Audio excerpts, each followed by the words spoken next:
Parliament और supreme court बज़ाहिर एक टकराव का रास्ता है जिसमें कोई पीछे हटने पे लगता है कि आमादा नहीं है, या वो रास्ता जिसमें पाकिस्तान और पाकिस्तान के लोगों की फलाह और भलाई मुज़मिर हो। उस रास्ते को अडॉप्ट करने के लिए मुझे तो लगता है कि शायद जितना बड़ा दिल करने की ज़रूरत है वो हमारे रहनुमा और इदारों के सरबराहान उससे गुरेज कर रहे हैं, और ये अपनी टफ बैटल होती है, टफ बैटल में आ गए हैं। तो उसमें किसी एक का नुकसान हो सकता है या दोनों का भी नुकसान हो सकता है। कोई एक अदारा टूटे या दूसरा अदारा टूटे, दोनों पाकिस्तान के इतने बड़े अदारे हैं कि उनका नुकसान पाकिस्तान मुतहम्मिल हो ही नहीं सकता कि सुप्रीम कोर्ट टूट जाए या कमज़ोर हो जाए या उसके फ़ैसलों का असर ही ख़त्म हो जाए। उसने फ़ैसला किया और पार्लियामेंट कह रही है कि हम आपका फ़ैसला नहीं मानते, तो जिस दिन आपकी ये सूरत हाल पैदा हो जाए कि सुप्रीम कोर्ट के किए हुए फ़ैसले की अथॉरिटी चैलेंज हो जाए, वो लम्हा फ़िक्रिया होना चाहिए, खुशी का लम्हा नहीं होना चाहिए, ना पार्लियामान के लिए, ना किसी एक सियासी जमात के लिए, ना दूसरी सियासी जमात के लिए। आज हम उसी दोराहे के ऊपर खड़े हैं। किसी एक बड़े को कुर्बानी देनी पड़ेगी, नहीं तो अदारे टूटेंगे। पीछे हटें, स्टेप बैक करें और वो रास्ता निकालें जिससे आइन और कानून पर भी अमल किया जा सके और पाकिस्तान को आगे बढ़ाने में मदद मिल सके। पाकिस्तान की तारीख़ में जो अदलिया और इस्टेब्लिशमेंट का गठजोड़ है, उसने बहुत ही नामुनासिब शक्ल इख्तियार की जब एक फॉर्मर प्राइम मिनिस्टर को फांसी पे चढ़ा दिया गया, दो वज़राए आज़म को नाहल, एक को कंटेम्प्ट में और एक को लाइफ टाइम डिस्क्वालिफिकेशन। एक फॉर्मर जनरल को 3 साल आइन में तरमीम करने का इख्तियार इसी सुप्रीम कोर्ट ने दिया। तो क्या मौका नहीं है कि उससे आगे चला जाए? पार्लियामेंट के अंदर मौजूद बैठे हुए भी जो बड़े बड़े सियासी रहनुमा हैं, उनकी तारीख भी अच्छी नहीं है। आम तौर पर वो अपने मफाद के लिए या किसी चीफ जस्टिस से मिल जाते थे या किसी जनरल के साथ गठजोड़ कर लेते थे। तो पाकिस्तान को कब तक हम इसी भंवर में फंसाए रखें? क्या वो दिन नहीं आ गया कि जब हमारे ये तमाम बड़े अपनी माजी की गलतियों से सीखते हुए पाकिस्तान को आगे बढ़ाने का कोई रास्ता ढूंढें?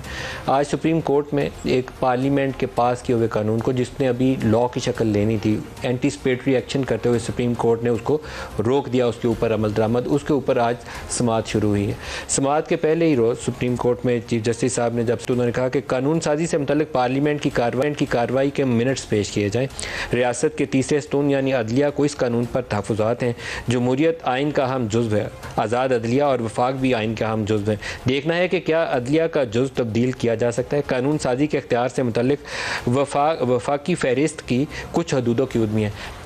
एक आइन के अंदर आर्टिकल है 191 जिसके तहत लिखा गया है कि subject to law and the constitution supreme court अपने कानून साजी कर सकती है। उसमें लॉ भी आ जाता है, कॉन्स्टिट्यूशन भी है, लेकिन फिर एक फेडरल लेजिस्लेटिव लिस्ट है जिसके अंदर कहा गया है कि किसी भी कानून साजी के नतीजे में सुप्रीम कोर्ट की जो इंडिपेंडेंस है उसको कम नहीं किया जा सकता। लेकिन ये जो कानून बनाया गया था, सरकार की पोजीशन ये है कि वो कहते हैं कि हमने सुप्रीम कोर्ट की आज़ादी तो सलब की ही नहीं, सिर्फ एक तरीका कार वज़ा किया है कि बजाय एक जज के 3 जज बैठ के वो फैसला करें। फैसला तो सुप्रीम कोर्ट नहीं करना है। तो ये एक इशू है जिसको सुप्रीम कोर्ट को बहुत बड़ा दिल करके डिस्कस करना चाहिए। ये मुतालबा कई दहाइयों से सामने आता था कि 184(3) के नीचे अपील का हक़ नहीं है, बेंचों की तश्कील में फ़र्द वाहिद होना चाहिए या सीनियर मोस्ट जजेस बैठ के ये फैसला करें। ये मुतालबा बार करती थी, ये सुप्रीम कोर्ट बार में डिस्कस होता था, फॉर्मर जजेस करते थे, पार्लियामेंटेरियंस करते थे।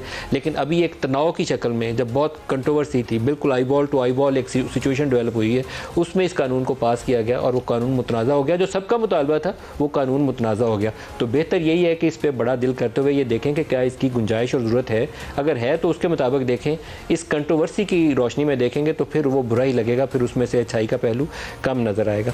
इधर सुप्रीम कोर्ट इस मामले को देख रही है, तो साथ ही आज कौमी असम्बली का इजलास भी तलब किया गया और वहाँ ख्वाजा आसफ ने धुआंधार तकरीर करते हुए पूरा जो माजी के सारे वो थे ना, वो किताबचे वो आज खोल के सामने रख दिए कि ये सुप्रीम कोर्ट के साथ, पार्लियामान के साथ या जमहूरियत के होते हुए ये फैसले करती रही जो आइन और कानून के मुनाफी थे या उसकी रूह के मुताबिक नहीं थे। सुनिए उन्होंने क्या कहा। हमें हिसाब अदलिया की तारीख का जो है वो हमारे सामने हिसाब पेश किया जाए।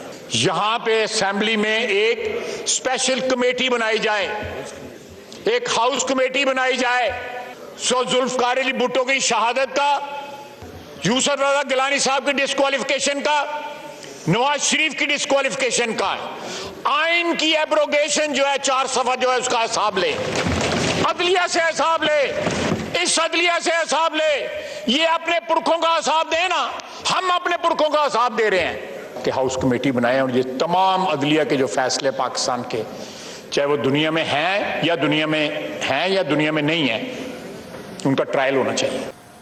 आगे चल के वो कहते हैं कि जंग लड़नी है तो फिर जंग ही होगी। सुनिएगा। क्योंकि गर्दनें लेने का रिवाज जो है खत्म होना चाहिए। अगर जंग लड़नी है तो फिर जंग होगी। यहां पे कोई हथियार नहीं डालेगी, पार्लियामेंट हथियार नहीं डालेगी। पार्लियामेंट अपने वजीर आजम को बलि नहीं चढ़ाएगी। वो वक्त चला गया जब वजीर आजम बड़ी बलि चढ़ाए जाते थे।